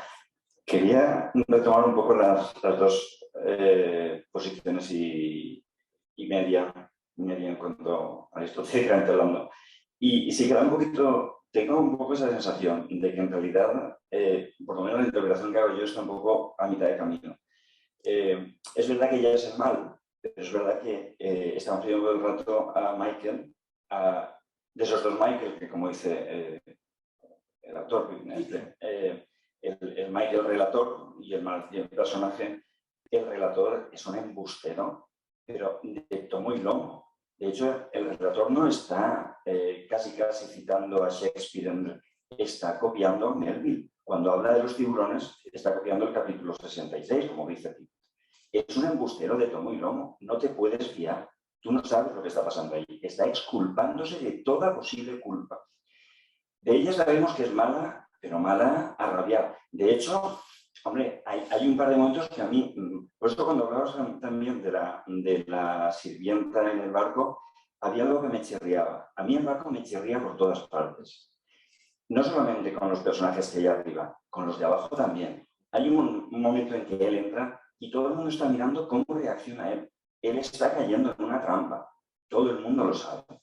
Como cuando llegan al principio de la película, cuando él le rompe la tarjeta a ella, se la rompe después de que ella le diga que está casada por primera vez. Dice, atiza, anda, vete por ahí. Esto se dice antes, guapo. Después de él. Claro, claro. Y luego el tema es cuando se van, ¿qué hace allí todo el mundo? Están todos en el garaje. Todos. Está Brum, está el socio, falta el... Hombre, pues bueno, está que a estas horas el hombre no estuviera recogido con los dos bastones. Pero está el coche de Bannister. Sí, están todos. El coche se ha enviado Bannister a él. Sí. El truco es cómo ha caído él en el parque. Hasta la presunta agresión coreografiada, chunguísima, dices, bueno, se ha hecho un héroe, ¿no? Es decir, él ha caído en una trampa. Hacía falta un tonto útil que han encontrado en los muelles, ese tonto de izquierdas que ha perdido todas las guerras y que tal y cual. Y dicen, este lo tenemos. Me lo ventilo, lo ponemos en marcha, me lo llevo al yate, este le cuenta y al final hacemos que mueva. Pero el tema es que yo no estoy seguro de que ella sea el mal absoluto. Lo que me da la sensación de que ahí no se salva a nadie. Pero como él es el que ha quedado con vida al estilo Ulises, me ha gustado mucho la idea esa de, y si Ulises lo nota todo, ¿no? Pues eso, pues ya que he quedado yo en pie, os voy a contar lo que ha pasado, ¿no? Por eso yo creo que incluso la buena mujer que trabajaba con el otro, aquel otro al que este hundió porque no le dejaba entrar en su club o jugar al golf, no sé qué historias, hasta esa mujer está en el ajo. Está pagada. Claro. Está allí diciendo, no te vayas, que si no, ¿quién va a cuidar de esta? Como si esta necesitara que la cuidaran. No sabemos nunca qué ha hecho. ¿Cómo chantajeó el abogado a esa mujer para que se casara con él? Sabemos que ha salido de los peores tuburios de la galaxia, seguramente de Mos Eisley por lo menos. Pero el tema es, sabemos que él es el bueno porque él puede contar la historia. Pero yo no he dicho que sea el bueno. No, me refiero, él se cuenta. El Michael narrador cuenta que el Michael personaje es un pobre estúpido, lo cuenta 3 veces, como dice muy bien en el artículo. El último, además, no me resisto a decir Everybody's Somebody's Fool, no me resisto a hacer la unión con la película de Paul Newman, Nobody's Fool. Película deliciosa, por cierto, ni un pelo de tonto, se llama aquí. Pero es que es la cuestión, todo el mundo es el tonto para alguien, es engañado por alguien. Hasta nosotros nos la estás colando, pero tranquilamente. O sea, ahí no se salva ni el trato. El mal está en cada rincón de la película. Yo no encuentro un solo personaje que encarne una virtud creíble, porque todo es una trama. Sí, y eso es lo que veo en Betsy. Es decir, yo creo que precisamente que ella ya esté en el barco cuando lo compran, lo que quiere decir es que no forma parte de la gente que la ha elegido, ¿no? ¿Y a qué santo venía? Decir que esta mujer iba a misa los domingos cuando podía y tal. No, hay un dato de decir, de ningún otro podíamos esperar un comentario de esa naturaleza, ¿no? De ella. Y yo me pregunto, ¿y por qué mete eso Wells? ¿Porque se ha despistado? No, porque te lo he explicado, porque es la trama, la subtrama de los que están debajo. No, pero esa ya he contestado. No como los otros. Porque ella se encarga de decir y te dan el dato de que no, ella estaba con el barco. Es decir, con lo cual no procede de las relaciones de confianza de él, ¿no? Ya estaba ahí. Y es ella otro ejemplo de que efectivamente hay quien no puede elegir y tiene que seguir trabajando. Pero dentro del no poder elegir y seguir trabajando hay un deseo de vivir con dignidad. Eso es lo que representa Betsy. Eso te lo puedo conceder, pero al fin y al cabo es eso. Ella ha sido contratada por alguien que le paga más. Ella se podría haber ido con dignidad con el anterior, pero se queda y dice, ¿a que te pago más? Sí, señor, usted me paga más. Claro, por eso estoy aquí. Es que no ha sido leal con su otro jefe, del que no sabemos que sea un malvado, sino simplemente que el otro lo ha tira como una gorda. Pero nunca hay tacha moral en un trabajador que acepta un mejor No. no. Sí, pero que evidentemente dentro del barco, debajo de la cubierta, se sabe lo que está pasando. Y que todo el mundo está... Es que hay un momento fantástico en que hasta allí alguien tira en una de las literas que se incorpora para verlo, pasa como, madre mía, el pringao este se lo está comiendo entero. Por lo menos es la sensación que me da. Todas esas son cosas que, pues, quiero decir, todo esto no es el mal. Ni siquiera, es que ni siquiera los dos tipos, Bannister, el otro no recuerdo ahora cómo se llama el personaje, Green, ¿cómo se llama? ¿No? Estos dos no encarnan un mal absoluto. Encarnan, Grisby, efectivamente, gracias. Yo creo que encarnan el engranaje sucio, el aceite de la sociedad. No, acordaos, ella no suda. Es asombroso la escena en la que todos están sudando a chorros. Chorros es la expresión que utiliza Pippi, ¿no? Como lo traducimos. Pero ella está impecable, es que no suda ni se pone roja, no siente. Ella no siente, en ningún momento vemos que sienta, ni cuando está muriendo la vemos en un paroxismo de dolor. Es una amantis religiosa, es el mal. Los otros no, los otros son chapuceros, él mismo es un chapucero. Alguien que, como todos nosotros, ha cometido innumerables errores en la vida, y eso no nos cataloga de malos, nos cataloga de tarugos. Y los otros, en distintos grados, pero ella es el mal. Es que si no la fotografía no tendría ese sentido. No, pero ellos no le rebajemos la carga moral. Es decir, ellos están los que más cerca, pero es una especie de gradación. Él está fuera. Pero mira, son dos abogados. Uno que le engaña con su peso jurídico para meterle en una engañifla que no se sostiene. O sea, un tío que se suicida y pretende cobrar el seguro. Es decir, pues se ríe en sus faltas. Y Bannister es un abogado que defiende para que le condenen. Está dispuesto a... Es decir, sí, deontológicamente no. Pero la fotografía solamente cambia con ella. Yo lo que veo... Los planos de ella no coinciden con el resto de la fotografía. Mira, ellos son mayores que ella, más viejos, blancos. Es decir, a mí me parece que son dos tíos viciosos es un personaje arquetípico. Y se han aprovechado de que ella es una mujer en una situación de fragilidad. No, José Alfredo. Si no, si ella es eterna. Quiero decir, ella es el mal eterno que va por los puertos. ¿Cuántos años tiene? Quiero decir, ¿cómo puede estar tan joven y hermosa cuando viene de los peores tuburios? Ella es intocable, es una estatua.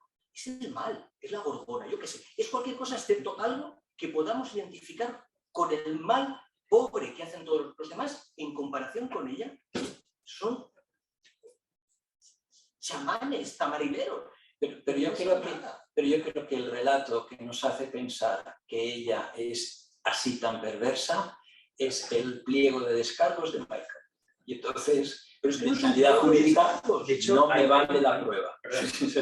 Hay un problema también al respecto que es que creo que una de las representaciones más claras de si ella es el mal o es lo que cuenta Michael es en la sala de los espejos, cuando sale Michael de allí, no hay ningún testigo. Se han matado entre ellos, que se hayan matado entre ellos le viene muy bien a Michael, ¿no? Si se han matado entre ellos, claro, porque yo es que no soy culpable, si es que en el foto soy un tonto, ¿sabes? Quiere decir que puede habernos matado él, no tenemos testigos. Y sale él allí y dice, ay, no, tal, puede ser el asesino de los dos. Puede que se la haya tramado él verdaderamente a los demás. De hecho, hay una representación también clara a este respecto que es, no es aparecer como un tonto ante la vista de todos, una especie de suicidio público. Es decir, no está haciendo en la trama de Grisby, en realidad, no está suicidando su imagen pública diciendo, soy un tonto para cobrar el seguro. Es decir, si consigue... ¿Qué seguro? No cobra nada. Bueno, cobra el seguro de la inocencia si finalmente le compramos la cabra que le estás comprando de decir, no, él no es culpable, es un pobre tonto. ¿Sabes? Está sacrificando su imagen pública, se está suicidando para salirse por la suya. Él, como mucho, es Ulises. Claro, pero es que Ulises es bastante... Pero es lo que te digo, Ulises no es Sócrates. No esperamos de él una representación del bien, de la justicia. No es el pensador, no es el hombre que está dispuesto a morir por sus ideales. Ulises no está dispuesto a morir por sus ideales ni de lejos, si puede salirse por la tangente. Sí, sí. Es que no cuadra psicológicamente. Claro, No pero es que aquí estás planteando, creo, Yo creo a que Ulises como una especie de o sea, una relación como tangencial ante Sócrates. No, Ulises es lo radicalmente opuesto a Sócrates. Ulises es Atenas. Vamos a tener este problema Ulises es la... con Macbeth. Creo que estáis simplemente poniendo de relieve el miedo absoluto que nos da encontrarnos alguna vez en la vida con el mal. Y cuando eso pasa, ni Estado de Derecho, ni reglas de juego, ni nada. Es el mal. Y ante eso no hay nada que hacer. Y él se salva. No porque tenga una habilidad. Se salva por suerte. Pero si el mal en la película, Antonio, no es más que la mentira. Es decir, no hay... No, el mal es el asesinato, es la muerte, es el engaño, la llamada de ella en cantonés. Claro, El jefe de la mafia china. Ya, pero es lo que... Ese momento... Es lo que cuenta Michael, Antonio. Es lo que cuenta Michael todo el rato, tengamos eso en cuenta. No seamos ingenuos. La ingenuidad es no reconocer el mal cuando se te pone delante con ese aspecto de Rita Hayworth. Yo lo que digo es que lo que hemos aprendido o que la experiencia democrática te ha enseñado es que es un peligro identificar el mal con una persona y que todo el mundo tiene derecho a defenderse. Yo creo que es que ahora no hay brujas, pues que hemos aprendido a que no se puede llamar a nadie bruja y quemarla. Claro, eso es lo que hemos aprendido. Se puede luchar con el mal de otra manera en donde aquel que quiere combatirlo no entra en el mismo círculo. El problema de Michael es que acaba entrando en el mismo círculo y se obsesiona. Él se obsesiona con... Hay un punto porque, claro, cuando ahora leemos o vemos, ¿no?, que está dispuesto a toda la movida por $5.000, son como $70.000 con la inflación y todo eso. En cualquier caso, dice por 5.000, oye, igual no me meto en estas. Pero antes de que terminemos, como la semana que viene salimos un poco del cine negro para meternos en el gran cine negro. En el negrísimo, me refiero, en el negrísimo. Que quería hacer un juego para ver qué os parecía con los géneros. Porque es verdad, además es muy chulo que los géneros cinematográficos. Sí, claro, sí. Y cinematográfico, el otro lo dejo yo fuera. Esa idea de que el western es la narración mitológica, esa previa a la llegada de la ley y la civilización, ¿no? El cine negro es ese momento que dice esto nos ha llevado al desastre, que además dura hasta esa última película de cine negro en color, que es el de Man, ¿no?, que dicen que es como el final. Perdón, no he tenido correcto, sí, tengo el cartel en la mente. El tema es, me gusta mucho la idea de que el cine negro acaba cuando los malos ya no están en los bajos fondos, cuando los malos son el Estado, cuando se pasa a las películas de espías. Es el momento final de los años 50, principio de los 60, con la muerte de Kennedy se ha acabado el cine negro. Empieza ya otra historia, empieza la maldad absoluta. Y hay un momento muy chulo entre el western y el cine negro, que es precisamente el final. Ese final en que él sale, y bueno, no es el sol poniente, ¿vale?, pero se aleja de nosotros como si dijera, bueno, y yo que soy una buena persona, yo voy a intentar no volver a caer nunca más en esto y voy a volver a fundar aquí algo partiendo de mis ideales, ¿vale? Es como si, de algún modo, en ese final de El hombre que mató a Liberty Balance, donde John Wayne representa esa casa al final del pueblo, ese campo abierto, esa flor... No. Sí, con esa flor de cactus puesta encima de su... ¿vale? Es un poco como, bueno, y ahora que ya he visto lo que hay aquí dentro, vuelvo fuera, yo que tengo yo que era un tonto, pero ya me he dado cuenta de las cosas. Y es lo que dice Pippin en el... Pippin me suena un poquito al Señor de los Anillos, digo bien el nombre. Sí. Vale, muy bien. Disculpad. Un saludo. Sí, a los elfos y estas cosas. El tema es... ahora se me dice. La cuestión es cuando él... sigue con el Señor de los Anillos. La salida abierta, el campo. Sí, la cosa es... ¿Hacia dónde ha ido el cine negro, la Claro. transformación? Él en realidad nos está vendiendo que desde el principio. Yo tengo unos ideales, maté al espía de Franco, que han hecho cosas. En lugar de vender, puedes decir simplemente contar. Vale, no, bien. No. Nos está contando eso y dice, todo esto se da porque en el fondo todo es una clase, los ricos estos que no se tienen de sí, nadie se puede fiar de ellos, son como los tiburones que en la narración de Melville se comen sus propias tripas hasta que vuelven a aparecer, bueno, un desastre, ¿no? Y dice, yo en realidad lo que propongo son nuevos ideales. Creemos una sociedad en la que podamos confiar unos de otros. Volvamos a hacer la civilización. Ya tenemos aquí otra vez al hombre que mató a Liberty Balance. De repente él ha matado, entre comillas, a Liberty Balance. Lo bueno es que ni siquiera le ha hecho falta John Wayne, que es el bueno de aquel otro. Bueno, los dos son muy buenos, pero aquel además en acción. Los malos, en teoría, se han matado entre ellos. Soy un Liberty Balance donde Liberty Balance se ha pegado un tiro a sí mismo. Es como si nos estuviera vendiendo la idea del héroe que se va con la puesta de sol después de haber visto la luz. No me creo nada. No me creo nada. Estoy contigo con que el mal es la mentira constante en todo. El mal es ser un fool, ¿no? Es la amenaza de ser el fool de cualquiera, pero principalmente de Michael. Y la ausencia absoluta de compasión, la ausencia absoluta de vibración hacia el otro, la mirada completamente estratégica. Exacto. Y no poder fiarse nadie de nadie. No, ya estoy. Ay, perdón. Sí. Bueno, es la hora, seguiríamos seguramente discutiendo. Nadie ha quedado por decir nada entre los asistentes virtuales o presenciales. Bueno, pues muchísimas gracias. Sabéis que Ismael Romero subirá inmediatamente el vídeo arriba por si alguien quiere volver a revisitar nuestras discusiones. Y la semana que viene volvemos al jueves habitual, ya hasta el final del curso. Solamente habrá una sesión virtual más, la del profesor Daniel Martín, y será el jueves aquí a las 7 de la tarde. Sabéis que mañana y el viernes proyectan la película y la semana que viene, de nuevo, miércoles y viernes, proyectarán también Macbeth. Por el metraje, tenía dudas la semana pasada porque no había caído en este pequeño detalle, por el metraje creo que la Filmoteca va a proyectar la versión completa de Macbeth. O casi completa, porque son 103 minutos, hay una versión de 107 minutos, hay 4 minutos que están por ahí, pero que es fácil de encontrar para los navegantes de la red. Así que muchísimas gracias, nos vemos la semana que viene. Muchas gracias.